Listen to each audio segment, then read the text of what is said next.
Greetings, everybody. This is Dr. Jason. I want to say thank you for tuning in today for the Leadership Minute. I'm excited because I want to talk to you about the 5 levels of communication and why we are even concerned with those things. You must be aware of those. You must be concerned with them if you're in a position of leadership or if you want to be an effective follower. The first one is P. That stands for public communication.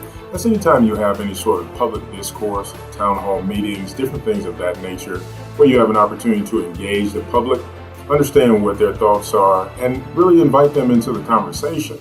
Then you have interpersonal communication. That is between you and your colleagues and other individuals you may exist with or engage with on a daily basis. We all know when there is a barrier to interpersonal communication, whether it's a personal relationship with your spouse or a direct report, or between you and your supervisor or your follower, it can be a challenge. You have to be intentional when you start talking about interpersonal communication. Be effective at it. The next one is G. It stands for group communication.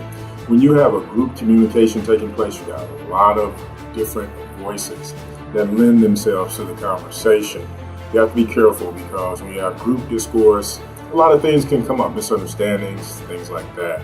Be intentional about getting to the heart of what you're talking about.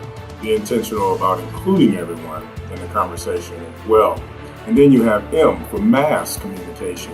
When you have mass communication, you have not only a public discourse, but you have a give and take that's taking place. You may be engaging people on a very large platform through mass communication. Steve Jobs used to do that with Apple, and he'd engage the public, he'd engage different companies to see what their thoughts were in that way. Then the last component, or the last one that we're talking about, is organizational communication. You have upward communication, downward, and then you have side to side. When you start thinking about organizations and the whole idea of the organizational communication that must take place, that is something that is learned, it's developed throughout the organization.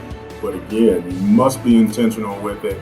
You must make application. Make sure everyone is on the same page from an organizational perspective. Well, just wanted to share these things with you. Hopefully they're helpful to you and they add value to you. When you start thinking about the 5 levels of communication, don't take things for granted. Remember this video cast and think through some of the things that I've shared with you today. Thanks for joining us. This has been Dr. Jason Carthen. Be encouraged today. Take care.